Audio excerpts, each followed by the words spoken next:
Buenos días, estimadas y estimados oyentes del módulo Estética Clásica.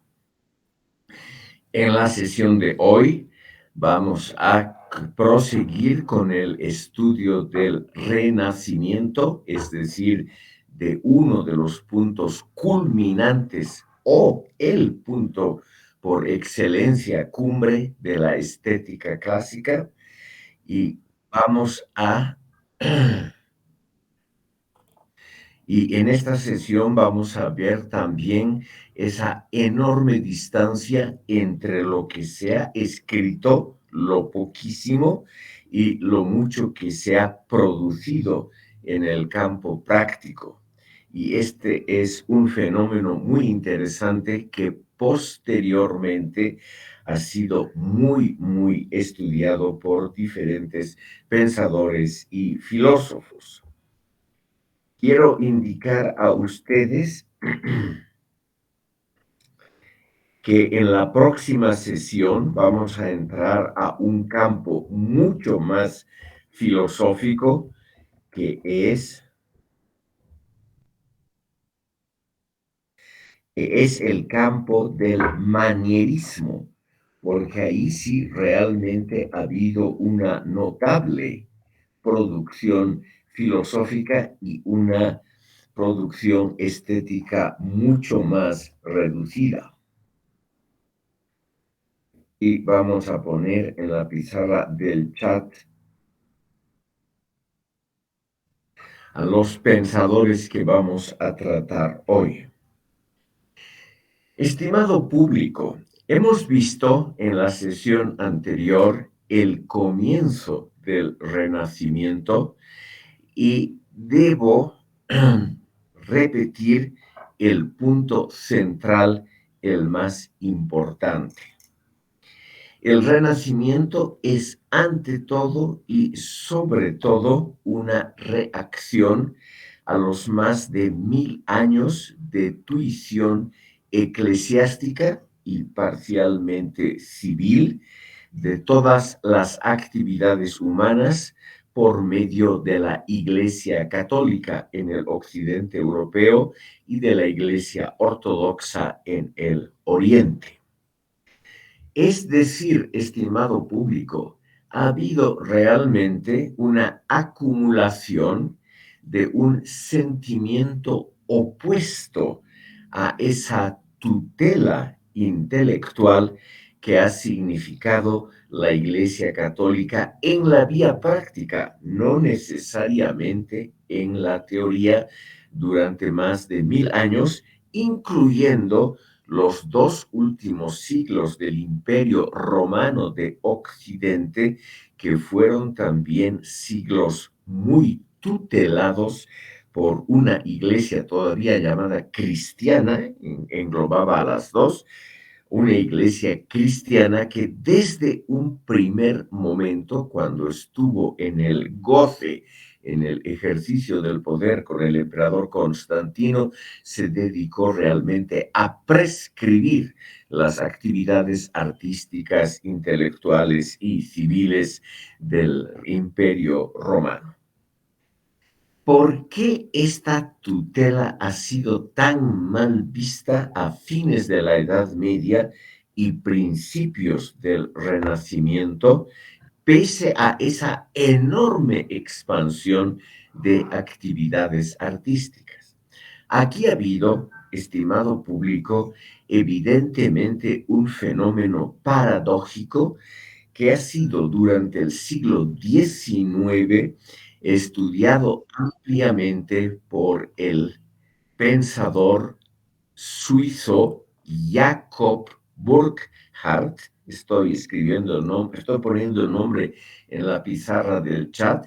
Este conocido filósofo de la historia y del arte, uno de los más importantes del siglo XIX, contemporáneo y amigo personal de Friedrich Nietzsche.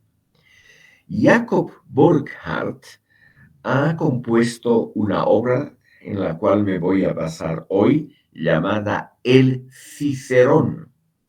Esta palabra no solo alude al pensador y político romano Marco Tulio Cicerón, sino también, estimado público, a una especie de guía cultural por un amplio territorio artístico delimitado geográficamente. Jacob Burckhardt escribió su Cicerón o El Renacimiento dedicado a estudiar filosóficamente esta floración extraordinaria de un nuevo estilo, pese a que el estilo gótico medieval estaba en el siglo XV en la cumbre de su florecimiento. Estamos, por lo tanto, ante una paradoja filosófica muy interesante para sacar algunas conclusiones. Quiero simplemente recordar a ustedes, hemos visto en la sesión anterior, al comienzo todavía algunos testimonios de ese brillante estilo gótico tardío, la Catedral de Milán, por ejemplo, y también les he mostrado durante la sesión anterior el mecenazgo de los duques de Borgoña en el noroeste europeo durante los siglos XV y comienzos del XVI. Este mecenazgo de los Borgoña coincide con un florecimiento extraordinario del llamado gótico florido, que es la última etapa del estilo gótico. Y este gótico florido, muy brillante, pero que duró poquísimo tiempo, dio paso al Renacimiento por dos razones importantes que Burckhardt nos indica. Quiero mencionar a ustedes estos dos fenómenos muy interesantes. Después de haber superado los estragos de la llamada peste negra entre 1347 y 1349, Europa occidental experimentó una gran bonanza económica que se tradujo también en mucho más dinero de arcas estatales y eclesiásticas y también de manos privadas para la actividad artística.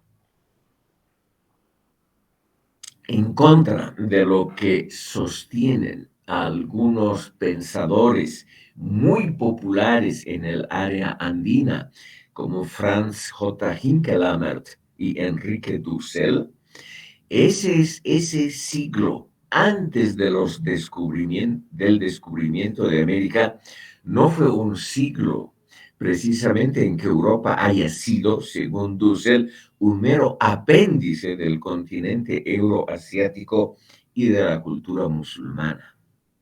Según él y sus muchas escuelas sucesorias, adeptos, etcétera, es muy común que esta idea sea tan difundida porque realmente toca aspectos importantes de la mentalidad colectiva actual, cosa que no podemos estudiar. Pero Dussel señala que para los musulmanes de esa época, por ejemplo, alrededor de 1400, 1450, los europeos eran los pobres, los ignorantes, los atrasados, lo cual no tiene absolutamente ningún asidero en la praxis, en documentos y en la realidad de esa época. Esos años, precisamente a partir de la superación de la peste negra alrededor de 1350, significaron un enorme desarrollo tanto de la filosofía, cosa que Dussel no menciona, por ejemplo, el debate acerca de nominalismo y realismo, que se empieza a difundir en universidades europeas después de la muerte de Santo Tomás de Aquino, o con el renacimiento del gótico, o sea, con el acceso del gótico florido, que realmente nos muestra que Europa, por cuenta propia, sin copiar motivos estéticos de otras culturas, En esa época había muy poco tráfico de noticias, comentarios e informaciones con el mundo asiático, con el musulmán, con el turco, etcétera. Europa Occidental desarrolla un enorme florecimiento del arte, de la literatura y sobre todo también del éxito comercial. Es la época, estimado público, de estos tres pensadores italianos que los he puesto en la pizarra del chat, sobre todo el precursor, el más original, Francesco Petrarca del siglo XIV, Francesco Valla, perdón, Francesco Valla del siglo XV y Giorgio Vasari de comienzos del XVI, que nos dan algunas luces sobre el segundo punto que quiero yo a ustedes mencionar. Ese punto se refiere a que había una saturación con la tutela eclesiástica, sobre todo en el campo de los artistas, una saturación que no ha sido expresada mediante obras de filosofía. Tanto Petrarca como Valla y Vasari no nos han dejado obras estrictamente filosóficas, pero sí nos permiten conocer, podríamos llamar, un cambio importante de mentalidad. Una mentalidad que, según Jacob Burckhardt, ve en las raíces grecolatinas la posibilidad de una revolución cultural. Sí, así de dramática suena esta expresión y es lo mismo prácticamente lo que usa Giorgio Vasari en su obra Cumbre. Realmente es muy, muy interesante también desde el punto de vista cultural, no necesariamente filosófico, la vida de los más excelentes pintores, escultores y arquitectos italianos.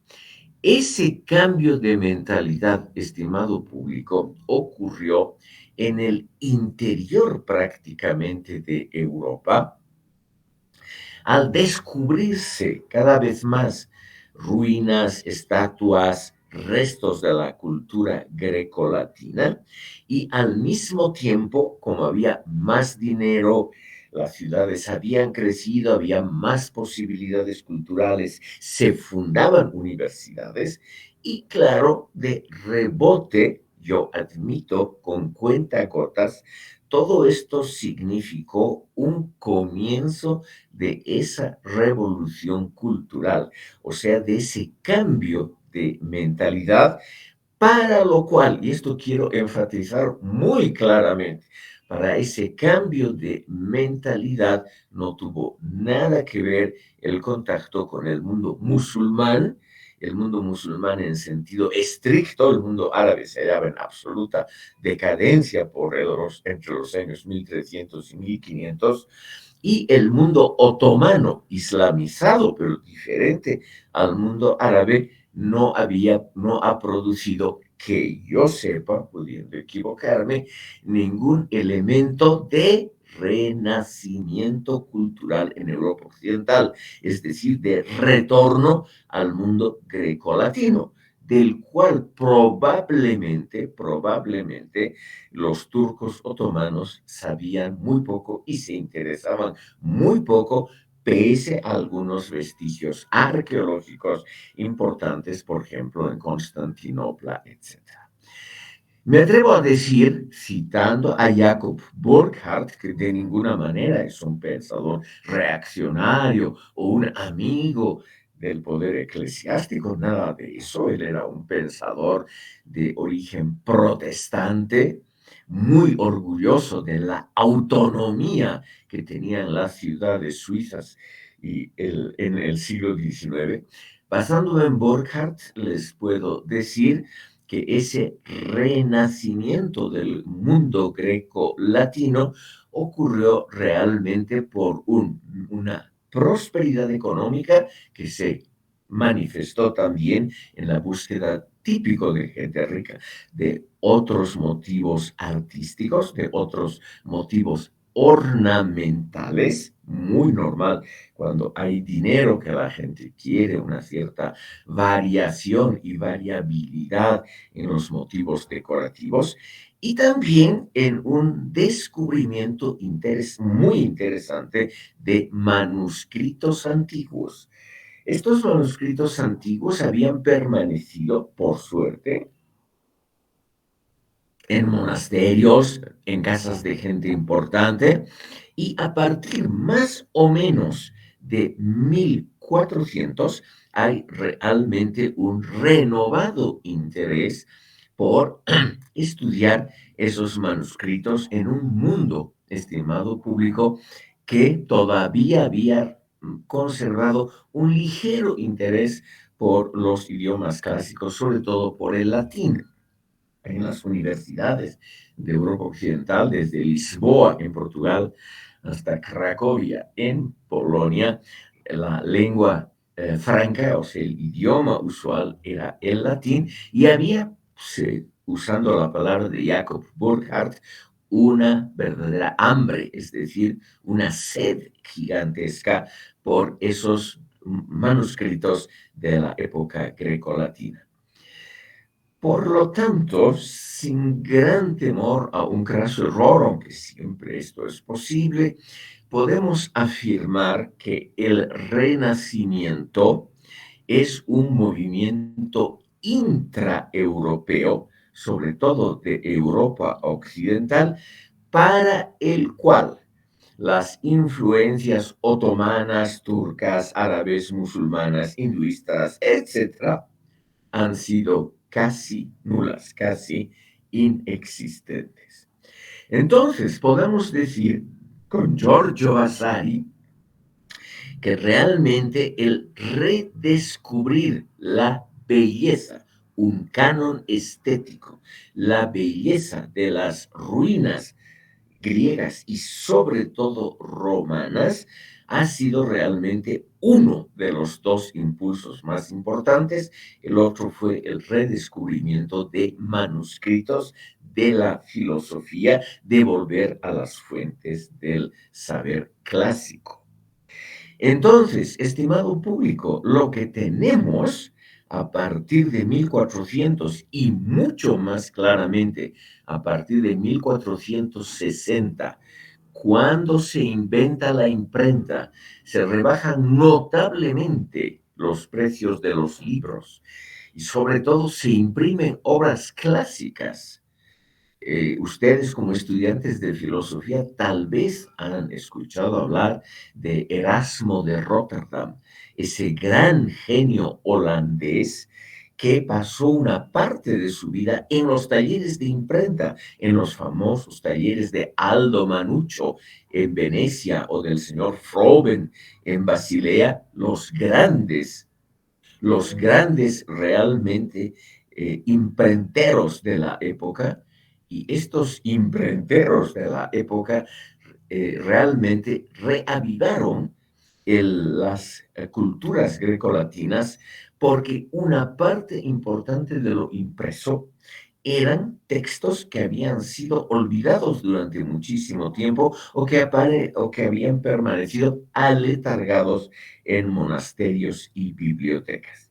Y para esto, estimado público, realmente la influencia musulmana o asiática o africana, yo diría, se acerca a un punto nulo. Dos preguntas, tal vez me respondan dos preguntas. La primera es que, por ejemplo, la imprenta fue inventada por los chinos, entonces yo considero que tiene que haber bueno, que hay una vinculación con ese invento chino, y cuál fue la influencia y el impacto en el relacionamiento con Europa. Entonces, tan digamos, yo considero que habría una relativización, eso en el primer aspecto.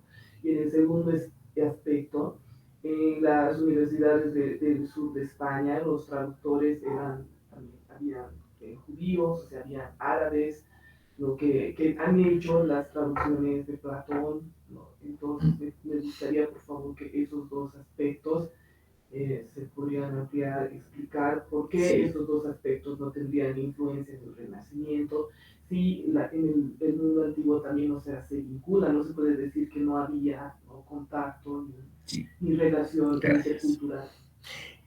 Eh, Estimado público, he recibido una interesante crítica y al mismo tiempo unas preguntas que es necesario absolver ahora mismo para no dar una impresión de unilateralidad, es decir, de dirigirnos solamente a un cierto punto.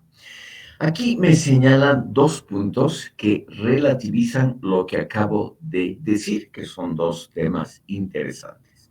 En primer lugar, es altamente posible, lo más probable, que la imprenta haya sido inventada en la China mucho antes que el invento de Johannes Gutenberg en Maguncia, en Alemania, en 1462. Eso es probable. Pero el punto muy simple es que ese invento chino de la imprenta, por razones técnicas y comerciales de uso, no pasó de ser algo periférico hasta dentro de la propia cultura china. Cuando Gutenberg inventó, o por lo menos, si yo, no se sabe muy bien, se sabe muy poco de la vida de Gutenberg. Cuando él presentó su invento, que fue comercialmente exitosísimo desde el primer día, él no dijo ni se refirió a ningún invento anterior. Es decir, puede ser que vagamente en la memoria colectiva de los pueblos y por el comercio, aunque sea muy indirecto con la China, hayan llegado noticias de esos tipos móviles que los chinos inventaron mucho antes de Gutenberg. Pero lo que nos interesa es el efecto público, el efecto que podríamos llamarlo tanto filosófico, literario y comercial de ese invento.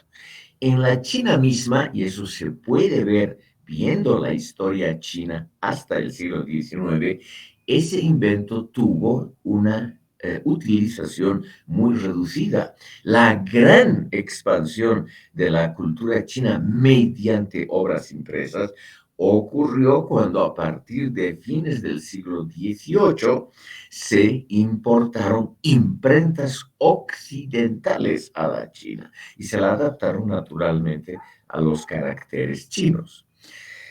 Si ustedes ven algo de historia china, hay muchos autores interesantes hoy en día. Joseph Needham, ese gran sinólogo, o sea, chinófilo británico que ha estudiado la historia china en contraposición al occidental. Es un autor muy favorable a tesis como las de Dussel. Joseph Needham, aquí les pongo en la pizarra del chat. Todas las obras de él han sido publicadas en español. Ahí vemos, estimado público, que el renacimiento chino, que desembocó en la caída de la monarquía, considerado un obstáculo al desarrollo, en 1911-1912 y la instauración de la República China en 1912, eso se debió a la enorme expansión del estamento universitario, o sea, chicos como ustedes fueron los que a partir de 1911 y tal vez en años anteriores realmente socavaron la monarquía china, que estaba en manos de una mujer, la famosa emperatriz viuda, que significó realmente un retroceso o por lo menos un obstáculo al desarrollo chino. Y esa renovación y la creación de universidades modernas en la China, eso ocurrió, estimado público, junto con la importación de imprentas europeas. Las dos guerras del opio contra la Gran Bretaña que China perdió en el siglo XIX significaron realmente un enorme interés de los pensadores radicales y nacionalistas chinos de reavivar su cultura. Y ellos lo hicieron mediante folletos impresos. Pero esos folletos impresos fueron en imprentas que los británicos, desde su nueva posesión de Hong Kong, realmente vendieron muy exitosamente en la China. Y lo mismo pasó con las imprentas fabricadas en el Japón. Entonces, evidentemente es muy posible que la imprenta como tal haya sido inventada en la China. Pero como pasa muchas veces, precisamente en la historia de las invenciones, el uso práctico no necesariamente coincide con el primer inventor, sino que el uso práctico, el éxito económico, comercial de un invento, tiene que ver con aquellas personas que lo mejoran, lo modifican el invento y lo hacen accesible a un gran público. Y eso ha sido el gran mérito de Johannes Gutenberg, una imprenta extraordinariamente barata, muy fácil de construir y realmente muy fácil de ser imitada. De Portugal a Polonia, en poquísimas décadas después de 1460, ya prácticamente no se vendían libros manuscritos, sino impresos.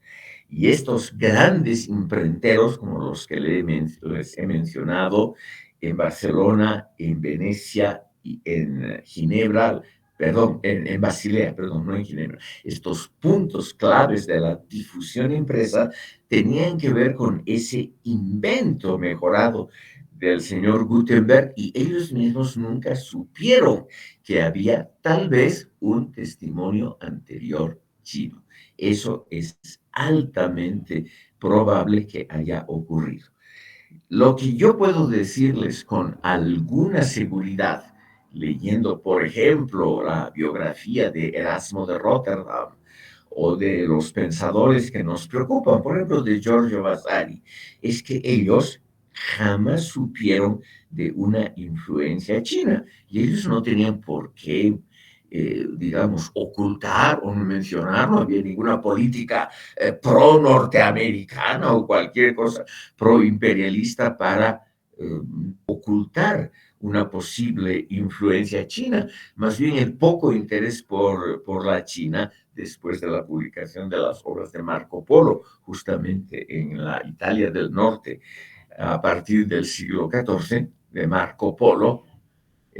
Marco Polo visitó la China en el siglo XIII, inmediatamente después de la subida al poder de Genghis Khan y de sus hijos. Esa época, estimado público, fue muy importante. Ustedes pueden leer la obra Los Millones de Marco Polo, que es realmente una historia literariamente muy bella. Es un viajero joven como ustedes de 20 años, con los ojos abiertos, que no tiene preferencias algunas y que está encantado de ver un mundo absolutamente nuevo y ser el testigo privilegiado de algo extraordinariamente desconocido en Europa. Y el estimado público, que cuenta muy cuidadosamente cómo era la corte del gran Khan mongol, que acababan de conquistar la China. Él documenta además su viaje por Asia Central, siguiendo la ruta de la seda, ciudad por ciudad, lugar por lugar, etc. Y jamás menciona la existencia de imprentas o de artículos impresos, pese a que él, Marco Polo, coleccionaba obras de arte, cosas, por ejemplo, pinturas en bambú, en papiro, etcétera, todo lo que él pudo sacar de ese imperio. Y no hay ninguna mención a un uso comercial grande, extenso, de un aparato que se llame imprenta.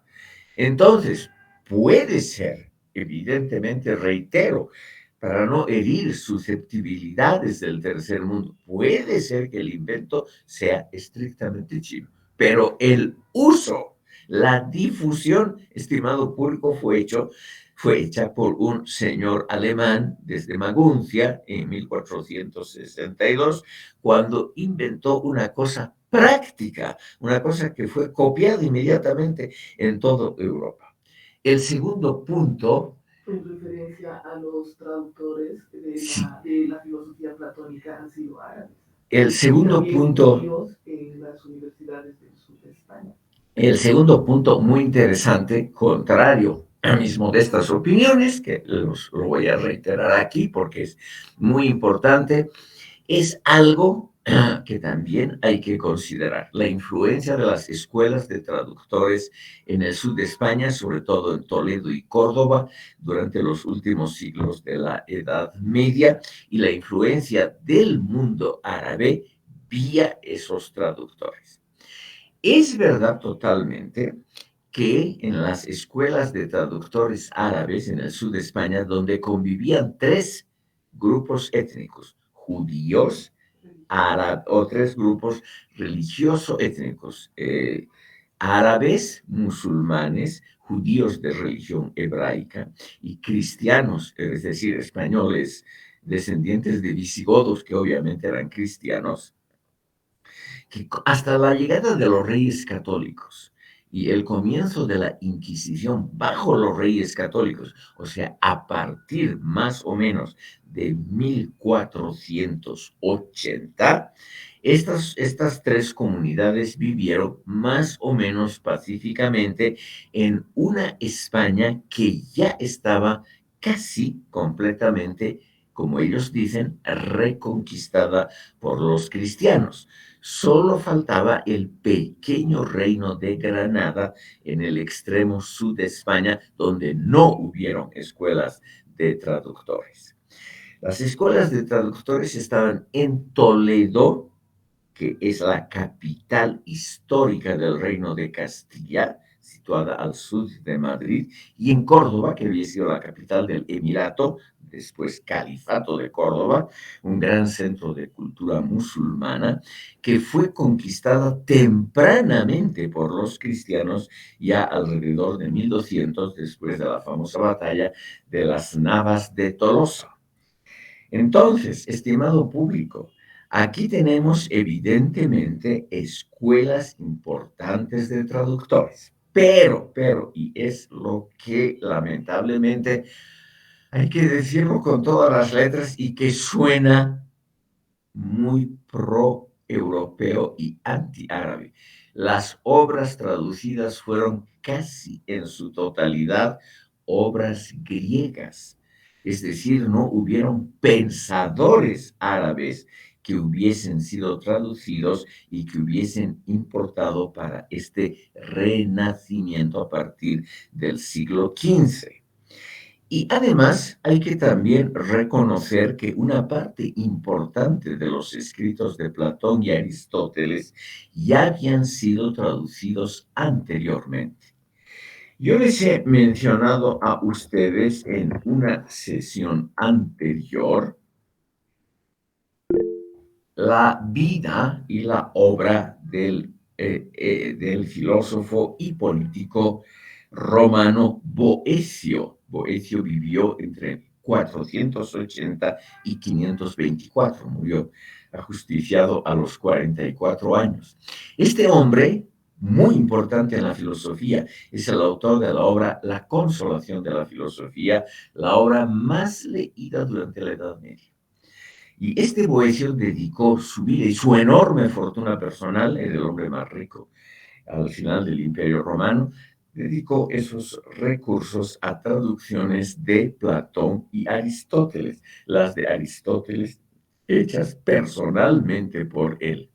Y ya anteriormente, los romanos, que culturalmente tenían una fijación positiva con la cultura griega, ellos también, los romanos, tradujeron un número importante de obras griegas. O sea, no es así como se cree, y siguiendo a los alumnos de Dussel que dicen que toda la cultura griega pasó al occidente exclusivamente vía los traductores griegos, etcétera. Eso, como siempre en la historia, estimado público, y en la vida cotidiana hay que tomarlo con pinzas, es decir, la cosa siempre es más compleja en la realidad y menos plausible de ser encasillada en una sola definición. Ha habido la labor muy notable de traducciones del griego al árabe y del árabe al latín vía los traductores españoles en Toledo y Córdoba. Eso es verdad. Pero, estimado público, muchas de estas obras eran obras de botánica y de medicina, que es lo que les interesaba por razones prácticas y farmacéuticas. También se han traducido al latín las obras de Averroes, Avicena y de otros ilustres pensadores árabes. Pero este curso es un curso que tiene que ver con la estética clásica. Y este curso estudia muy superficialmente, lo admito, cómo en Europa Occidental se redescubrieron motivos, teorías, ornamentos, pautas estéticas de las culturas grecolatinas en un mundo que 1200 o 1400 años después se había olvidado prácticamente de esas cosas por la influencia de la Iglesia Católica, que no tenía el más remoto interés en, naturalmente, en expandir la estética clásica, esa estética sensual, esa estética que hace un culto de la belleza material, etcétera. Ese es el punto principal que Jacob Burckhardt, yo digo, tal vez basado en Giorgio Vasari, lo menciona muy claramente en su obra filosófica. Lo que había era una especie, lo digo muy claramente usando una palabra de Burckhardt, una rabia contenida entre la gente culta. Esa rabia contenida se puede ver desde Petrarca hasta Giorgio Vasari, una rabia contenida contra esa terrible influencia manipuladora de la Iglesia Católica, una influencia que fue concebida como un recorte, como una limitación de las posibilidades de todo artista. Todo artista quiere imitar a grandes modelos anteriores sin que le digan de antemano esto sí, esto no, etcétera. Y entonces, estimado público, lo que tenemos, según Burckhardt, en el Renacimiento es justamente una rebelión intelectual contra la tutela eclesiástica. Y cuando uno hace una rebelión, lo mismo cuando uno se rebela contra el capitalismo, ¿qué hace uno? Uno lee eh, a los autores que dicen algo diferente, no necesariamente a los contrarios o a los opositores, sino a los diferentes. Entonces, ¿qué se empiezan a estudiar y a leer? Se empieza a estudiar, estimado público, porque quedaron algunos fragmentos al arquitecto Vitruvio, el más famoso de los arquitectos romanos. Vitruvio experimenta justamente porque se redescubrieron y se publicaron muy exitosamente las obras de él a comienzos del siglo XVI. Realmente hay un renacimiento de formas estéticas de la cultura grecolatina. Y esas formas estéticas, estimado público, en arquitectura, escultura y arquitectura, tienen un éxito enorme, enorme. Primero en Italia, luego en Francia, posteriormente en Alemania, Italia y Gran Bretaña, es decir, en Europa Occidental.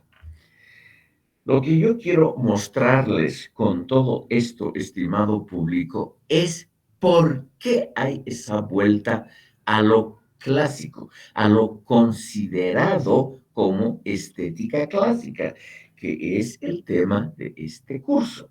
Y ahí, estimado público, evidentemente tenemos que volver rápidamente a ver algunas imágenes de qué es eso de que estamos hablando. ¿Qué son esas cosas clásicas, sensuales? materialistas, tan diferentes a la cultura austera, a esa cultura gótica que lo único que quiere es llegar al cielo. Entonces, estimado público, lo que tenemos en mente aquí es ver cuáles son esos motivos llamados clásicos. Y esos motivos clásicos, estimado público, se pueden ver muy claramente en la obra de uno de los más grandes representantes de esa cultura clásica, que es Miguel Ángel. Miguel Ángel, estimado público, es el núcleo, es realmente lo clásico por excelencia.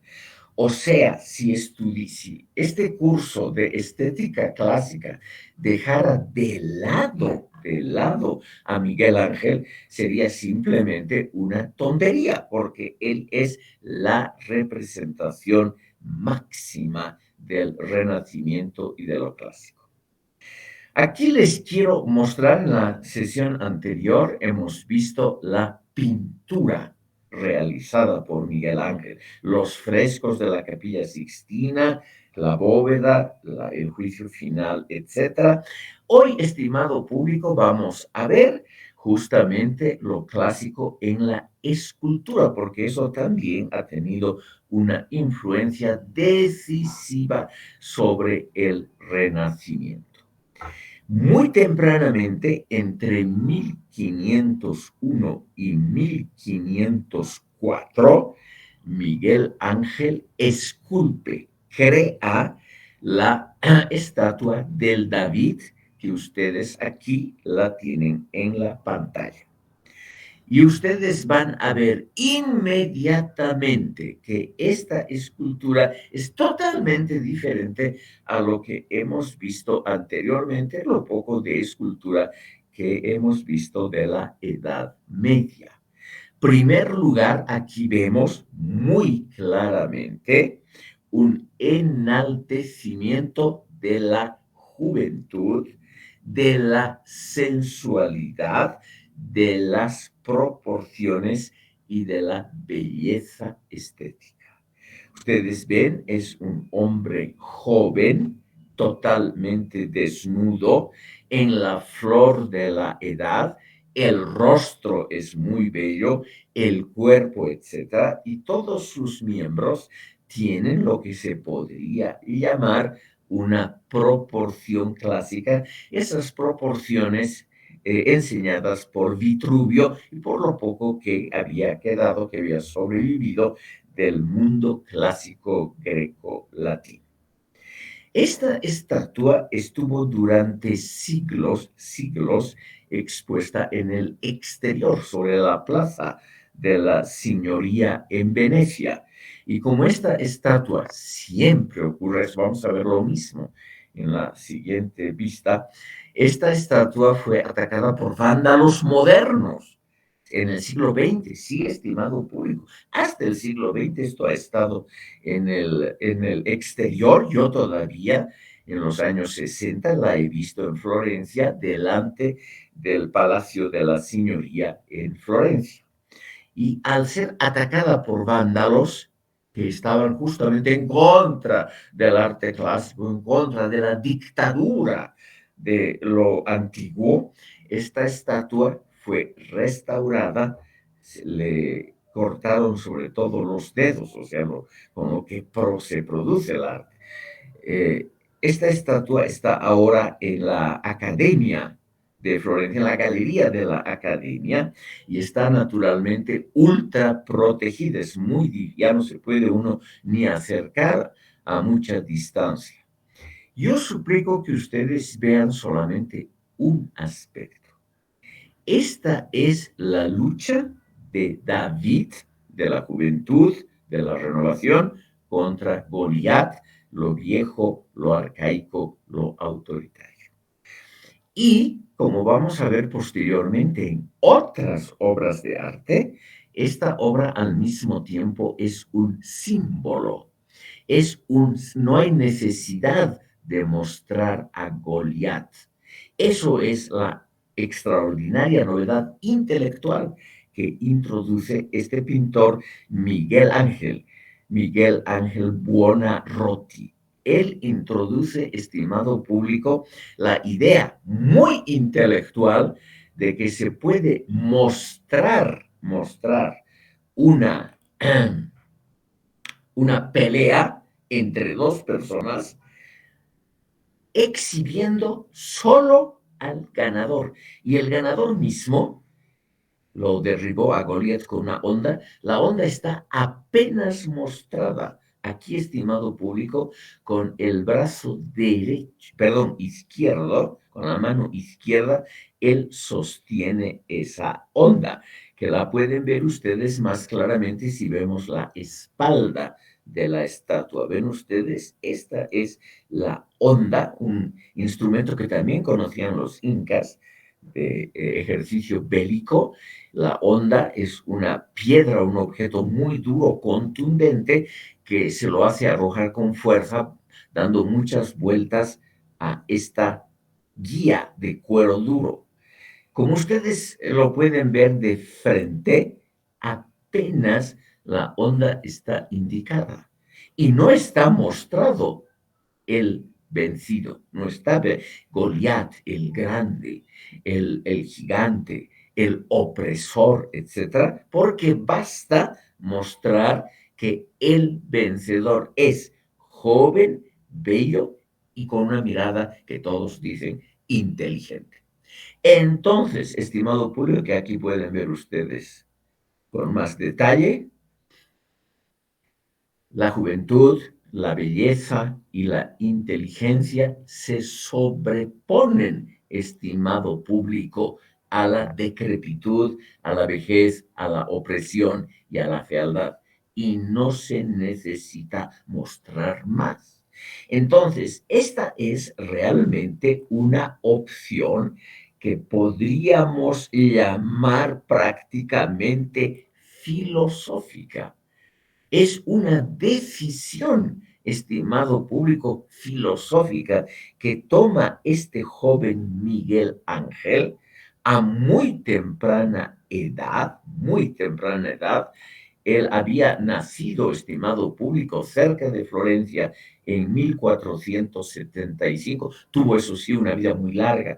Murió en Roma en 1564 y a él se le ocurrió que un arte intelectual. Eso es el aporte original del Renacimiento. Y como dice Burckhardt y muchos pensadores, también lo vio Giorgio Vasari, estimado público, es una contribución filosófica. O sea, se muestra algo solamente por su resultado en forma simbólica, sin necesidad de exhibir los detalles. O sea, aquí no se exhibe a Goliat, o sea, a la mitad de la escena. Al vencedor no se lo muestra, porque para la gente inteligente es una escultura, lo dijo Miguel Ángel, destinada a la gente culta, no al popolo grosso, no a la gran masa, sino la gente inteligente ya sabe lo que ha ocurrido.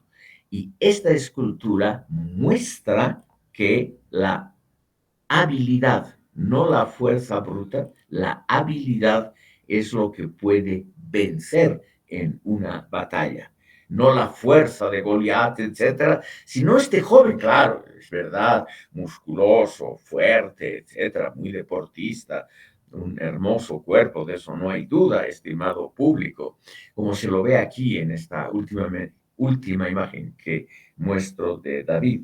Si no, estimado público, basta mostrar uno de los aspectos para que el público culto se dé cuenta de la totalidad del asunto.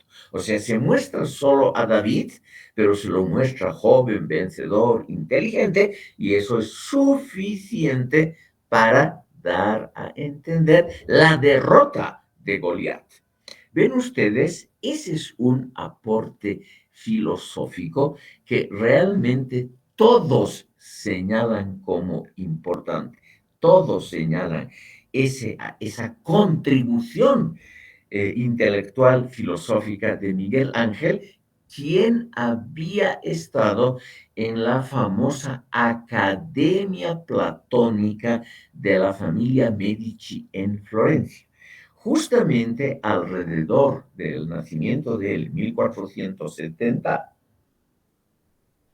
Lorenzo el Magnífico, el jefe de la casa Medici, el gran protector de las artes y de la filosofía, había fundado en Florencia la Academia Platónica, donde se empezó a enseñar justamente a partir de manuscritos encontrados de Platón, algo también de Aristóteles, pero se trató sobre todo de recuperar la idea platónica de que la belleza es la representación de la bondad y de la justicia.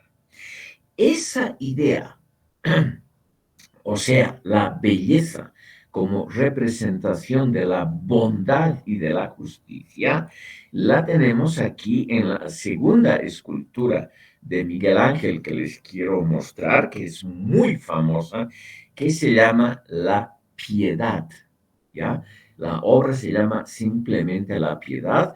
La Virgen María tiene en sus brazos al cadáver de Jesucristo que acaba de descender de la cruz. O sea, estimado público, aquí no hay la cruz, eso hay que imaginarse que está inmediatamente atrás de la Virgen.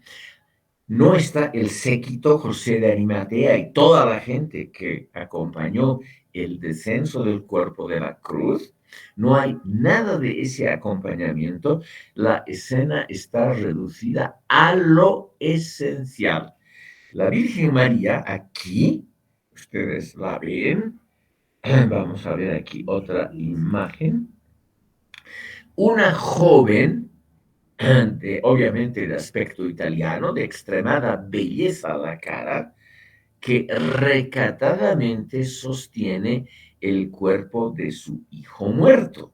La Virgen María está aquí pintada, perdón, esculpida, mucho más joven de lo que era en realidad. Aquí aparece como una chica de 15 a 20 años. Y la Virgen María obviamente tenía algo más de edad cuando ocurrió la crucifixión. Pero, ¿qué es lo que trata de mostrarnos simbólicamente Miguel Ángel?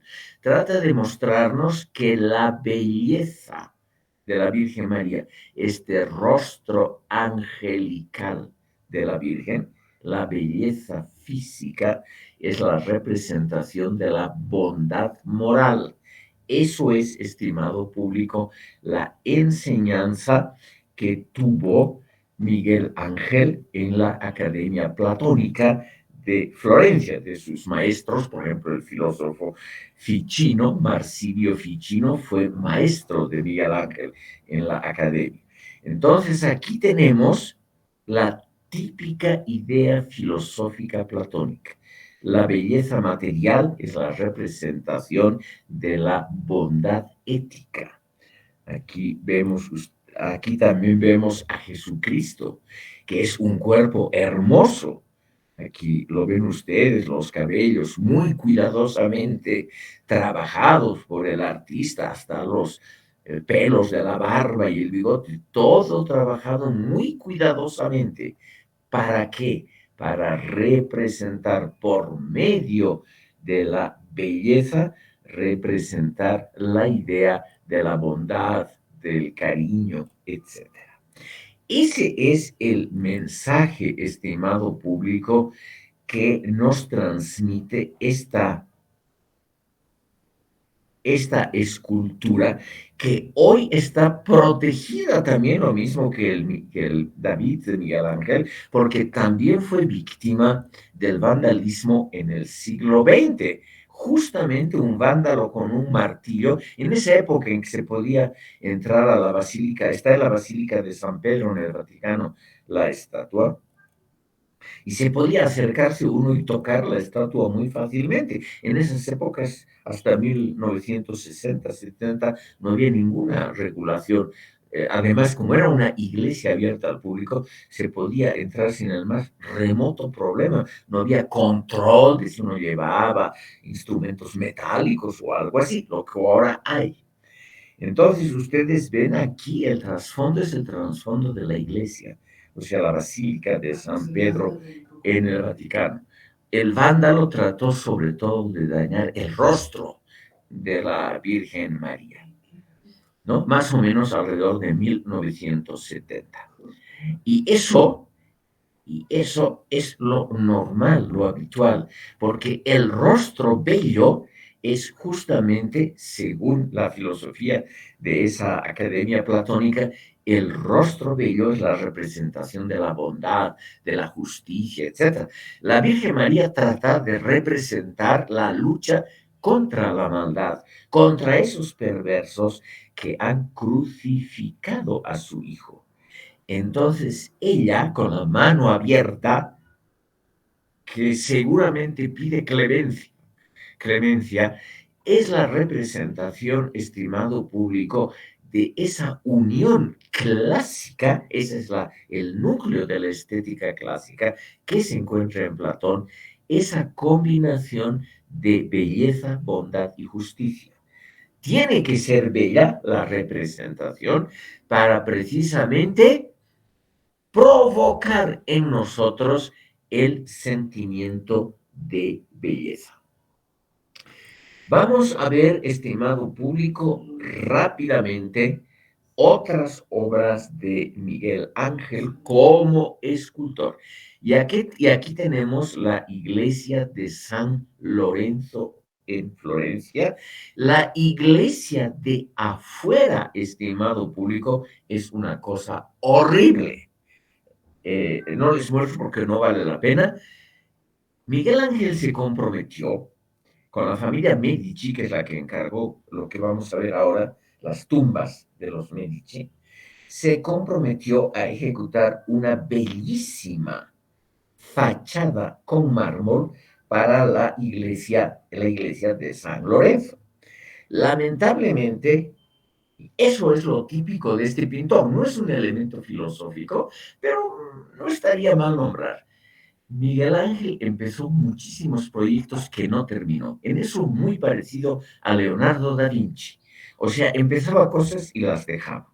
Empezó la decoración de esta iglesia de San Lorenzo y no la terminó.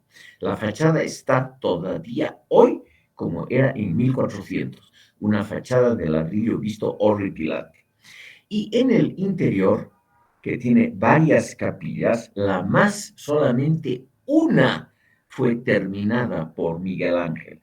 Es esta, estimado público, esta capilla donde están dos personajes menores de la familia Medici que están inmortalizados completamente, y son dos personajes de importancia absolutamente secundaria, tanto en la historia política como en la historia artística. El duque de Urbino, que está aquí, y el duque de Nemours, o sea, dos miembros de la familia Medici. Lo importante, estimado público, es ver la enorme originalidad que Miguel Ángel compuso para un monumento funerario. Aquí pueden ver ustedes, este es el sarcófago donde estoy moviendo el cursor.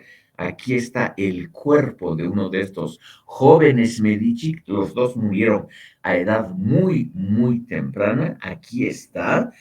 Y a Miguel Ángel se le ocurrió adornar un sarcófago que en la Edad Media tenía un aspecto absolutamente diferente, con dos cuerpos desnudos. Ese es el atrevimiento de Miguel Ángel, estimado público, a comienzos del siglo XVI, cuando la iglesia todavía era todopoderosa, que él cambió completamente los cánones de la belleza y los cánones para la ejecución de monumentos. Imagínense ustedes dos estatuas, además en posiciones muy curiosas, un varón y una mujer desnudos aquí, que no está acabada, además la escultura, el rostro de aquí de la figura masculina no está terminado y tampoco aquí los adornos de la femenina no están terminados. Eso es lo interesante de Miguel Ángel, que él empezaba constituía un canon nuevo de belleza. Nunca más se hicieron sarcófagos a la antigua, esos sarcófagos donde la persona importante está echada en armadura llena, etcétera, sino que aquí la representación del enterrado está aquí arriba. El enterrado es esta figura que está arriba y la calidad artística de las tres estatuas para la época era extraordinaria, con esculpidos en un solo bloque de mármol. Estimado público, un pequeñísimo error causaba naturalmente la pérdida de un enorme bloque carísimo de mármol. Aquí pueden ver ustedes más de cerca cómo es el aspecto de esta tumba. Y ustedes ven, es una tumba muy pagana, es la expresión que se usó.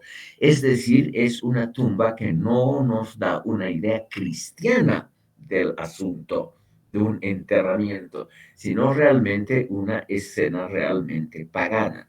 Aquí el enterrado en traje militar, pensando, reflexionando, dudo mucho de que este joven dedicado pues, exclusivamente a los placeres realmente haya pensado mucho.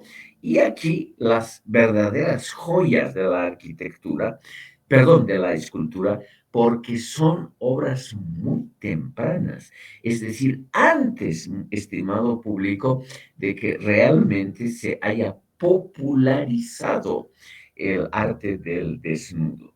Aquí ven ustedes al retratado, al enterrado, otra vez, con traje militar, con traje romano que nunca tuvo, nunca usó, y en actitud reflexiva, cosa que este chiquillo tampoco ha debido tener mucho. Este es el otro. Son dos jóvenes, ambos con traje militar romano y ambos embellecidos probablemente. Por eso les muestro sobre todo este rostro y el anterior, estimado público, que no se ve muy bien, tal vez aquí a la derecha se lo ve mejor, porque aquí podemos mencionar otro de los puntos importantes filosóficos que menciona Burckhardt. Estimado público, aquí pueden ver ustedes la totalidad de la capilla. Hay una capilla adyacente a esta, donde también están enterrados varios Medici, pero no son obras de Miguel Ángel. La importante es esta capilla no acabada. Ustedes ven aquí, hay varios nichos en la pared que tenían que recibir estatuas que no están acabados. Aquí, perdón, esto es el Moisés, no nos adelantaremos. ¿Qué quiere mostrar Miguel Ángel con estos retratos, sobre todo con el retrato de los dos jóvenes? Un elemento filosófico esencial, mencionado por Vasari ampliamente y por Jacob Burckhardt, es, estimado público, el siguiente. La obra de arte no tiene que ser una reproducción exacta de la realidad, pero tampoco tiene que ser la pura fantasía. Tiene que ser el punto medio entre la realidad, que a veces es un poco burda, un poco aburrida, tonta, entre la realidad y la idealización. Tiene que ser, en una palabra, verosímil, o sea, no verdadera, sino verosímil. Ruego a ustedes considerar este concepto porque es el central en toda la estética clásica. Es decir, la obra de arte, reitero, no tiene que ser de ninguna manera un producto de la fantasía, del arte abstracto, no tiene que ser algo que desfigure de ninguna manera.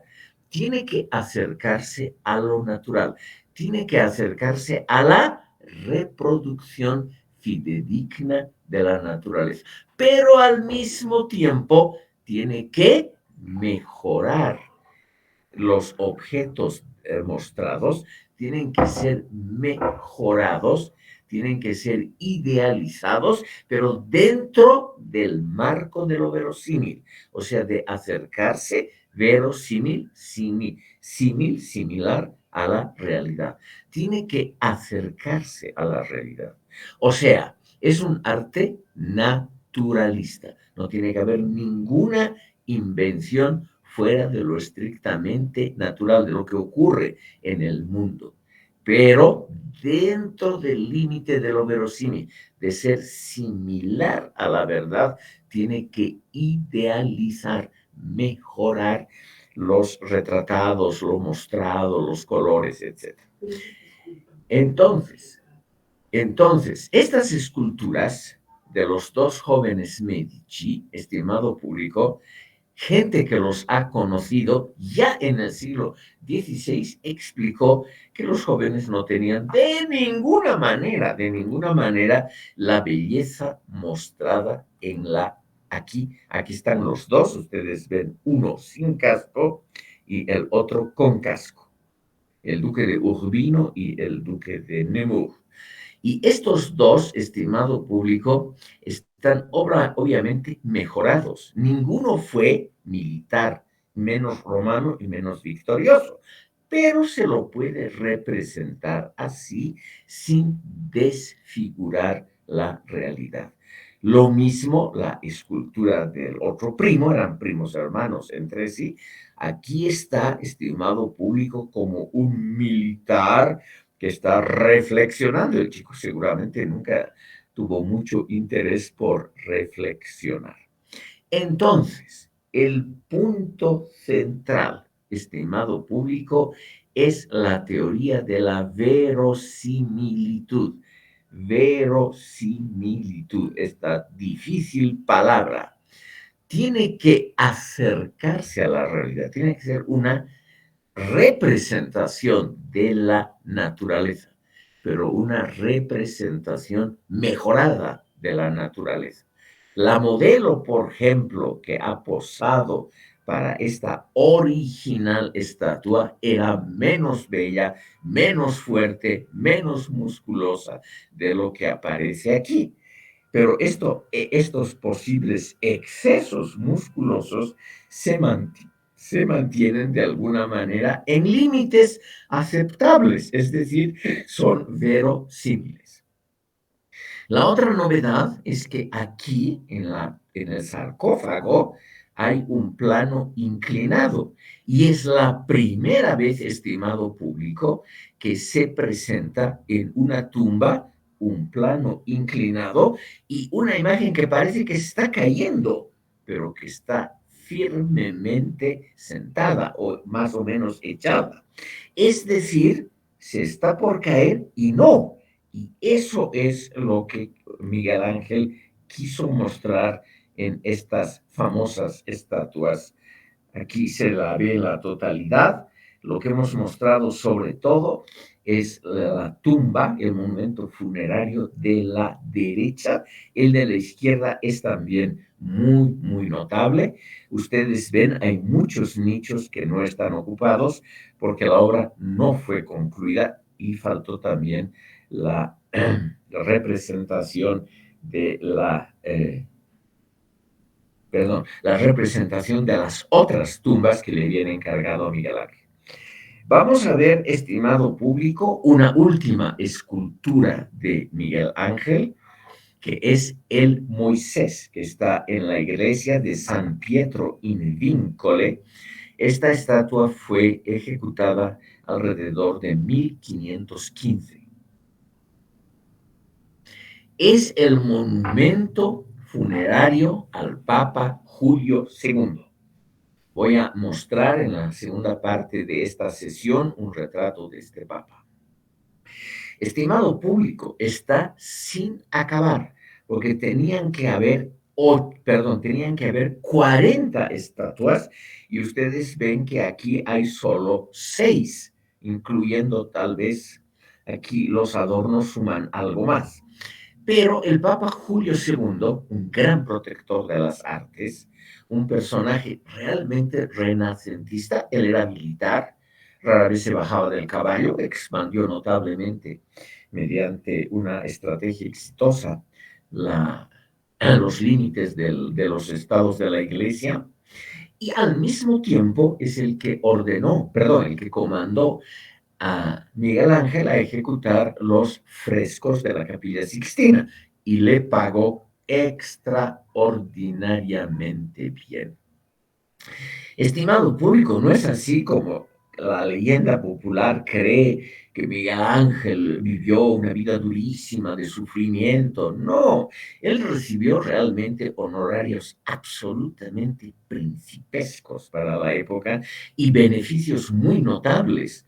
Por ejemplo, en esa época habían en Italia aduanas interiores para pasar una persona o mercancía un cierto límite entre ciudades o regiones, había que pagar derechos aduaneros. Eso existió en toda la Edad Media. Perdón, hasta la Revolución Francesa existieron estas aduanas interiores que daban algunas muchísimo dinero. Una de esas aduanas fue concedida por Julio II a Miguel Ángel para mejorar permanentemente sus ingresos. Julio II era un papa autoritario, pero él reconoció los méritos artísticos, o sea, los méritos que podríamos llamar intelectuales de este artista y le dio carta blanca. En el centro del monumento funerario no está la estatua de Julio II, no hay ninguna estatua de Julio II. Aquí está la tumba, estimado público, aquí abajo. Lo que está es la estatua de Moisés, el legislador de la religión judía, aquel que salva a los judíos de la opresión egipcia, los conduce a través del Mar Muerto y del desierto del Sinaí a la tierra prometida y les da las leyes. Aquí ven ustedes, con la mano derecha está sujetando las tablas de la ley. Es el creador del primer código, del decálogo, que judíos y cristianos consideran obligatorio. Como buen profeta está con una barba enorme y larguísima, y como todas las figuras de Miguel Ángel, es la representación de la fuerza. No son esas estatuas que hemos visto, por ejemplo, en la Catedral de Chartres, esas estatuas de figuras delgadas, realmente que muestran una vida sacrificada, de comer poco, etcétera, una vida austera. No, aquí está la fuerza, la dignidad del ser humano.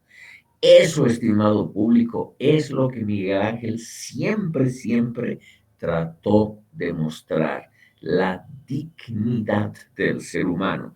Y una de las formas de mostrar esa dignidad es naturalmente exhibir a figuras fuertes. La tumba está también engalanada con figuras femeninas, como ustedes ven, también son figuras fuertes. Aquí no hay gente malnutrida o cosas por el estilo. Y solamente a un lado está Julio II, que aquí lo pueden ver con la triple corona pontificia. Es un monumento muy curioso, estimado público, porque muy claramente, la figura central no es el Papa, sino realmente es Moisés. Y Moisés, además, es una libertad que se tomó Miguel Ángel. Moisés era un tipo de mal genio. Entonces aquí está esculpido con dos cuernos. cosa típica en la escultura clásica.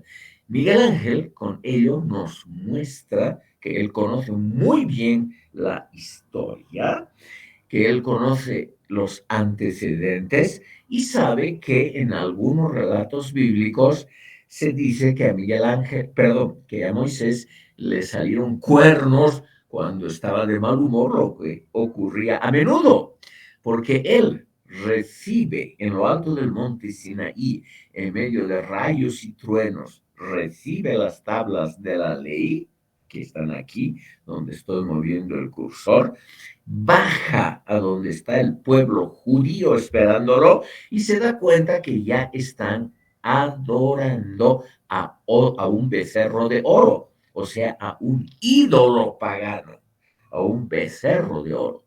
Y eso naturalmente le molesta y le salen rayos de la cabeza según el relato bíblico. Entonces aquí vemos, estimado público, cómo le han salido cuernos que representan a esos rayos. Todo el monumento está hecho, estimado público, en mármol de Carrara, la más famosa cantera en Italia. Y todos los detalles, por ejemplo, estas franjas verticales, estos adornos exteriores, todo ha sido esculpido a mano cuidadosamente por Miguel Ángel. En esas épocas no habían, estimado público, como hay hoy que tienen los artistas a disposición, sierras eléctricas para esculpir con cuidado, no había nada de eso. Había solo martillo y cincel. Y un pequeño movimiento equivocado podía significar que todo el bloque de mármol había que desecharlo. O sea, era un trabajo realmente muy sacrificado que hoy en día no nos podemos imaginar. Quiero mostrarles unas imágenes de Miguel Ángel, arquitecto. En Roma, en Florencia y en Roma, Miguel Ángel dirigió muchos trabajos de arquitectura. En Florencia, él dirigió los trabajos de la fortificación de la ciudad, o sea, un trabajo militar. En Roma, él dirigió los trabajos del Palacio Farnese, que hasta hoy es el palacio privado más grande en Roma. El Palacio Farnese hoy es la Embajada de Francia. Y además, una obra de urbanismo muy interesante es el diseño de la Plaza del Capitolio, que aquí les muestro. Esta plaza, estimado público, ha sido construida siguiendo estrictamente las ideas de Miguel Ángel. Es una de las 7 colinas de Roma, la más antigua. Aquí se fundó la ciudad, la Plaza del Capitolio, que todavía hoy es la alcaldía de Roma. Y el centro de la plaza, aquí pueden ver mejor, el centro de la plaza está ocupado hoy por una estatua que se salvó de la época romana. Es la estatua ecuestre del emperador Marco Aurelio. Y esta estatua ha sido siempre considerada como la cumbre de la estética clásica. Entonces, Miguel Ángel puso la estatua en el centro de la plaza del Capitolio. No estaba, es decir, no había esta plaza. Esta plaza hasta el siglo, comienzos del XVI, estaba ocupada por construcciones sin importancia, conventillos y cosas similares. El Papa Julio II ordenó justamente la reconstrucción siguiendo los planos estrictos de Miguel Ángel. Y Miguel Ángel se imaginó que esto es el urbanismo de la estética clásica. O sea, una plaza pública, ven ustedes, no es muy grande, es una plaza pública rodeada por 3 palacios, uno de ellos la alcaldía, los otros 2 son museos y en medio la estatua ecuestre de Miguel Ángel. La plaza es famosa, estimado público, por sus dimensiones. El cuarto lado está abierto y es una enorme escalinata que da a la parte baja de la ciudad. Aquí vemos una foto de la vida cotidiana hoy en la plaza y ustedes simplemente pueden apreciar qué es una arquitectura clásica.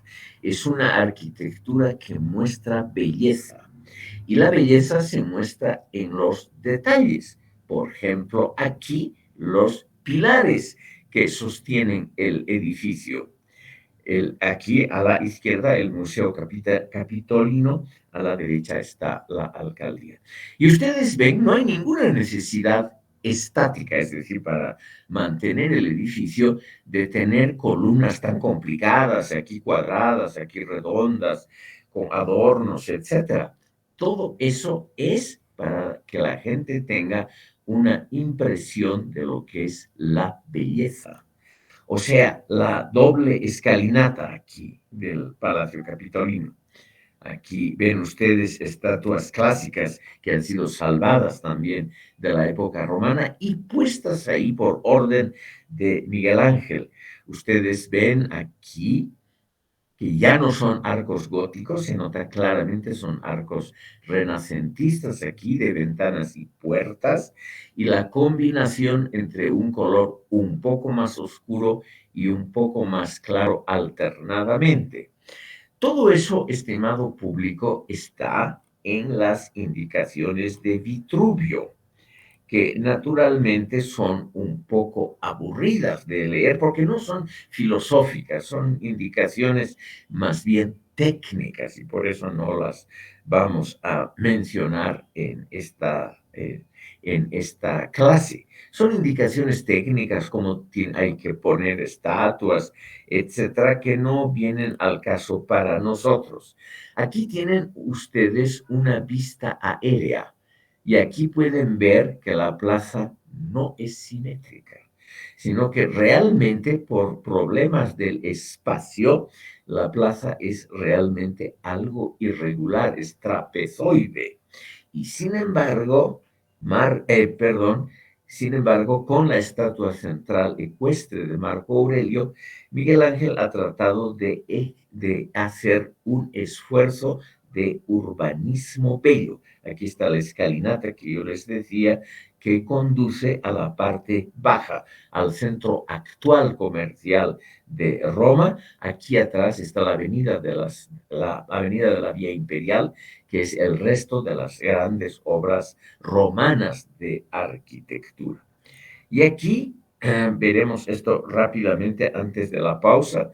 Pueden ver ustedes también una obra de estética clásica, que es esta estatua en bronce del emperador filósofo, el único filósofo en el trono que ha habido, el emperador Marco Aurelio, que está dirigiendo algo. Ven ustedes, la mano abierta está mostrando algo que dirige y él mismo con una cara muy severa, consciente de los deberes que tiene un gobernante, deberes para con la sociedad.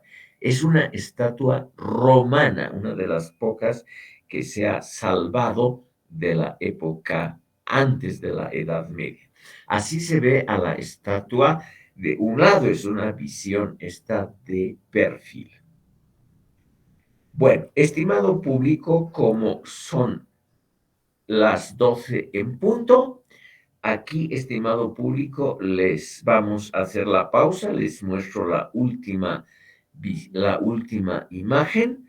Aquí ven ustedes la unión, que es lo que ha querido mostrar Miguel Ángel. Ha querido mostrar que su estética renacentista era la continuación de la estética clásica romana, que había una enorme continuidad que había sido interrumpida por esos 1200 años de oscurantismo, pero, estimado público, que en realidad se trataba, según Miguel Ángel, de volver a los grandes motivos y a las reglas de la estética clásica.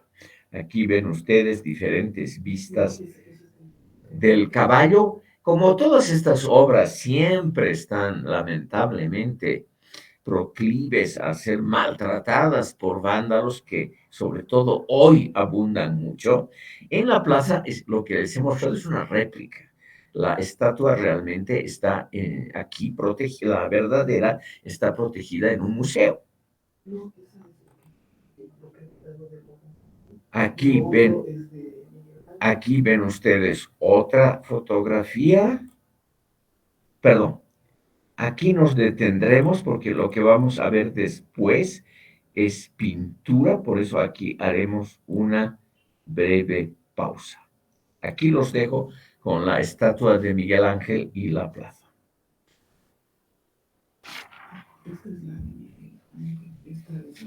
Ya, vamos a explicar eso.